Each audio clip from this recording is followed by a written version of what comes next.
3-4 জনের দরকার পড়ে, সেখানে মেয়েটা একাই করে ফেললো। নিশ্চয়ই কিছু গন্ডগোল আছে। তারপর দাফন করে বাইরে এলো সবাই। অ্যাম্বুলেন্সটাও চলে গেল। কি বলছিল ড্রাইভার? কিছু নয়। আপনি লাশটাকে একা কষ্ট করে নামাতে গেলেন কেন? ওরা তো সাহায্য করবো বললো। না, করোনা হয়েছিল তো আগে, তাই আমি নিজেই করলাম। ওদেরকে করোনার কথা বললে নিশ্চয়ই সাহায্য করতো না। ঠিক আছে, চলুন। আপনাকে বিরামপুরে 3 মাথায় নামিয়ে দিয়ে আমি বাড়ি চলে যাব। মেয়েটা বাইকে বসলো।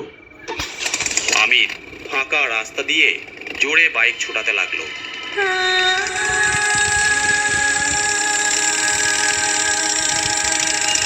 এক সময় সেই 3 মাথার মোড়ের কাছে এসে পৌঁছালো।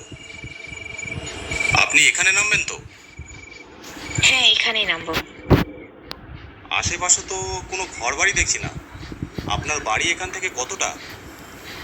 বেশ কিছুটা হেঁটে যেতে হবে। ভাবলো মেয়ে মানুষ, এত রাতে এইভাবে একা নামিয়ে চলে যাওয়া ভুল হবে, তাই বলল, ঠিক আছে, আমি আপনাকে বাড়ি পর্যন্ত পৌঁছে দিয়ে আসছি। যাবেন? তাহলে তো খুব উপকার হয়। তারপর আমির আবার বাইক চালাতে শুরু করলো। ঝোপ জঙ্গলের ভিতর দিয়ে বাইক এগিয়ে যাচ্ছে। রাস্তাটা মাটির, চারপাশে ঝোপ ঝাড়ে ভর্তি। কি ব্যাপার, আপনি এই ঝোপ জঙ্গলের ভিতর কোথায় থাকেন? সামনেই আমার বাড়ি।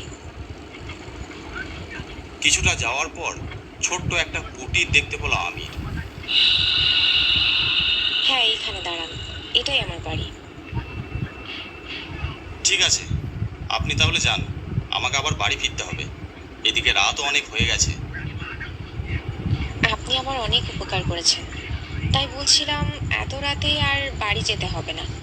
রাতটুকুন এখানে কাটিয়ে সকাল সকাল বেরিয়ে পড়বেন। না না, বাবাকে কাল ডাক্তার দেখানোর ডেট আছে, আমাকে বাড়ি ফিরতেই হবে। ঠিক আছে, আপনি সকাল সকাল চলে যাবেন। তাছাড়া এত রাতে সামনের রাস্তা আরো ভয়ঙ্কর। বাম বটতলায় ডাকিনী থাকে। আপনার মতো সুদর্শন যুবককে একা পেলে মায়া দেখিয়ে আপনার সর্বনাশ করতে পারে। তাই রাতটা এই গরিবের কুটিরে কাটিয়ে দিতে বলছিলাম। বাড়িতে আর কেউ নেই, আমি একা। শেষ কথাটা কেমন যেন রহস্য করে বলল।